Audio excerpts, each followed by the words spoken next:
Rất vui được gặp lại các bạn trên kênh Thế giới hôm nay. Sách Guinness Thế giới là nơi lưu tên những con người tài năng, sự khác lạ, đặc biệt, thậm chí là những điều điên rồ nhất. Chính vì vậy mà trong những năm vừa qua, đã có không ít người trên thế giới xác lập những kỷ lục điên rồ đến khó tin. Chắc hẳn không phải ai cũng có thể dễ dàng xô đổ những kỷ lục này. Cho dù bạn không tin về những điều mà em Minh vừa nói, nhưng em Minh vẫn dám cá rằng dù bạn là người thật sự có tài năng đi chăng nữa, chắc hẳn cũng sẽ lựa chọn ngoảnh mặt làm ngơ với những kỷ lục này. Để biết đó là những kỷ lục gì mà lại khó nhằn đến vậy, thì ngay bây giờ chúng ta hãy cùng nhau khám phá video 10 người sở hữu kỷ lục điên nhất không ai dám nghĩ sẽ phá vỡ nhé. 10. Silvio Zappa, quần lót. Ai cũng biết mặc quần lót truyền thương tình trong đời sống hàng ngày của chúng ta. Có mấy ai nghĩ rằng mặc quần lót cũng có thể ghi tên được vào sách kỷ lục Guinness Thế giới. Một người đàn ông tên là Silvio Zappa, sống tại thành phố Rodano, Ý, đã lập kỷ lục thế giới cho người mặc nhiều quần lót nhất trong vòng 30 giây. Đây có lẽ là kỷ lục Guinness kỳ quặc nhất thế giới.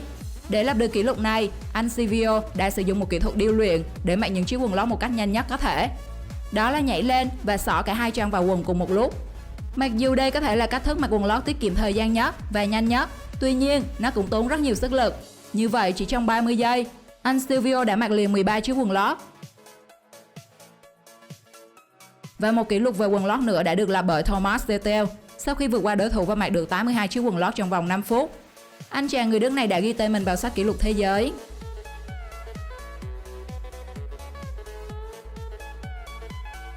9. Gerard Chessy, xì hơi thổi nến. Các bạn hoàn toàn không hề nghe lầm về kỷ lục này đâu nhé. Kỷ lục được xem là kỳ dị nhất thế giới này thuộc về Gerard Chessy, đến từ Philippines. Anh chàng đã sử dụng một ống dài để hỗ trợ khả năng đặc biệt của mình cùng với sự giúp đỡ của một người bạn để dập tắt 5 ngọn nến bằng cách xì hơi. Liệu bạn có làm được như anh ấy? Rất khó đấy. Để làm được điều này thì tốc độ gió của cú xì hơi phải đạt đến vận tốc nhất định để cây nến đang cháy có thể tắt. Ngoài công năng đặc dị làm nến tắt, Gerard còn có thể làm đổ một chai nhựa rỗng bằng cách xì hơi bắn quả bóng một cách nhanh, mạnh, chính xác để làm đổ chai nhựa. Ngoài ra, cú đánh bóng thân sau của Gerard còn có thể phóng phi tiêu để làm nổ một quả bóng bay. Đúng là nội công thâm hậu phải không các bạn? Trời ghê chưa? Ghê chưa? 8. Kobe Bryant, vua lì đòn. Trước khi khám phá những điều thú vị về kỷ lục này, em Minh khuyến cáo các bạn nam chúng ta là không nên thử dưới mọi hình thức bởi sự nguy hiểm của nó đối với tính mạng của các bạn. Mọi người có thắc mắc tại sao Kobe Bryant được gọi là vua lì đòn? Bởi ông là người sở hữu kỷ lục đau đớn nhất trong danh sách những kỷ lục kỳ dị nhất thế giới. Thông thường tại các trận thi đấu bóng đá, người hâm mộ khắp hành tinh cũng không ít lần chứng kiến cảnh thốn đến tận rốn khi các cầu thủ bị đá vào chỗ hiểm. Thế nhưng ông Roy đã lựa chọn thực hiện một kỷ lục mà gần như 100% các đấng mày râu không bao giờ dám thử thách, bởi e sợ Hòa Mi sẽ không còn hót được nữa.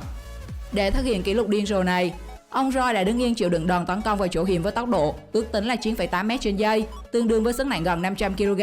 Rất may, ông ấy đã sống sót và lập được kỷ lục. 7. Sanderson Jones và Mike Lear ôm nhau lâu nhất. Nếu có một cuộc thi ôm nhau, các bạn có muốn tham gia hay không? Ở Việt Nam thì chưa thấy tổ chức cuộc thi kiểu này, nhưng nếu đến với Thái Lan, bạn sẽ mặc sức thể hiện tình thương mến thương với người bạn của mình thông qua cuộc thi ôm lâu nhất dành cho các cặp đôi.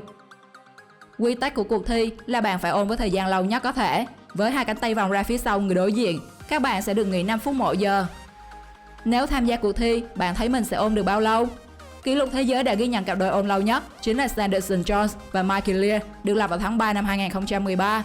Cái ôm của họ kéo dài 25 giờ 22 phút 36 giây. Khả năng chịu đựng của họ thật đáng khâm phục. Có bạn nào muốn xô đổ kỷ lục này không nhỉ? Hãy comment ý kiến của bạn bên dưới video nhé. 6. Adrian Long, ôm cây lâu nhất.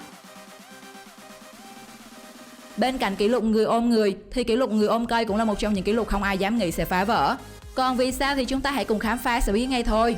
Một người phụ nữ tên là Adrian Long ở Tennessee đã phá kỷ lục Guinness Thế giới sau khi ôm một cái cây trong công viên Chattanooga suốt 10 giờ 5 phút đồng hồ, nhằm để tưởng nhớ người mẹ quá cố của mình và gây quỹ cho một tổ chức phi lợi nhuận nhằm bảo vệ các loài chim và môi trường sống đang mất của chúng. Nghe có vẻ đơn giản, chỉ cần bạn đứng đó và ôm cái cây là có thể ghi tên vào sách Guinness. Muốn phá vỡ kỷ lục này, trước tiên bạn cũng có thể thử nó tại nhà xem mình có thể vượt qua thành tích của cô gái này hay không, trước khi quyết định thử thách với kỷ lục có phần khá độc và lạ này. 5. Jimmy DeFran, ngồi trong toilet lâu nhất thế giới. Trên thế giới hay có các cuộc thi ôm cây lâu nhất dành cho học sinh để giáo dục các em về ý thức bảo vệ môi trường. Dù khá kỳ quặc, nhưng thật sự mà nói là vẫn chẳng đủ độ bá đạo so với người đàn ông ngồi trong toilet lâu nhất thế giới. Nhiều người còn chẳng thể tin nổi vì sao sách Guinness lại ghi nhận những kỷ lục được xem là khá điên rồ này. Jimmy DeFrank, một người đàn ông Bỉ, đã lập kỷ lục và trở thành người ngồi toilet lâu nhất thế giới với thời gian liên tục trong 82 giờ. Jimmy thực hiện mọi việc sinh hoạt hàng ngày như ăn uống, ngủ nghỉ ngay trên chiếc bồn cầu. Ông được phép nghỉ giải lao 5 phút cho mỗi giờ ngồi toilet và có thể cộng dồn sau vài giờ để ngủ hoặc đi vệ sinh. Và hiện tại, người đàn ông này lại tiếp tục giữ kỷ lục với tổng thời gian là 116 giờ. Bạn thường ngồi trong toilet bao lâu? Liệu bạn có đủ khả năng chịu đựng để xô đổ kỷ lục có 102 không? 4. Huy Giang xoay trên máy khoan trong 1 phút. Góp mặt trong danh sách này có một đại diện người Việt với tên gọi Huy Giang. Chàng thanh niên này sinh sống tại Đức và lập kỷ lục thế giới với một chiếc máy khoan. Đừng nghĩ chàng thanh niên này sẽ dùng máy khoan để khoan thật nhiều lỗ đấy nhé. Xin thưa với các bạn rằng, Huy Giang đã lập kỷ lục bằng cách treo mình trên chiếc máy khoan và xoay vòng trong 1 phút. Nghe là thấy chóng mặt rồi. Với thử thách này em Minh xin chịu, còn các bạn thì sao? Dưới sự hỗ trợ của bạn bè, Huy Giang đã có màn lập kỷ lục Guinness thế giới với tổng số 148 vòng xoay trong 1 phút treo mình trên chiếc máy khoan. Nói thật là màn thử thách này khá nguy hiểm bởi nó đòi hỏi sức khỏe, sự chịu đựng với cường độ cao khi xoay trên không. Nên tốt nhất các bạn chỉ xem thôi, đừng thử bắt chước với mọi hình thức nhé. 3. Joanne Strasser xỏ nhiều tăm vào rau nhất. Không chỉ ghi lại những kỷ lục đáng kinh ngạc, Guinness thế giới còn luôn tìm kiếm các khả năng kỳ quặc khác của con người. Và Joanne Strasser là một trong số những người kỳ quặc đó khi anh đề ra ý tưởng lập kỷ lục thế giới bằng việc gắn nhiều tăm nhắc lên bộ râu của mình. Joanne mất 3 giờ 13 phút để cắm được số lượng khổng lồ lên đến 3.500 que tăm vào bộ râu của mình. Nhìn xem, bộ râu của ông ấy lúc này chẳng khác nào quả cầu gai. Và bạn cũng nên cẩn thận, đừng chọc giận ông ta nhé. Vì sao ư? Các bạn hãy nhìn xem, ông ấy có thể phóng số lượng tăm khổng lồ này có thể làm bạn bị thương đấy. Liệu rằng cái đấng may râu của chúng ta có vượt qua kỷ lục này?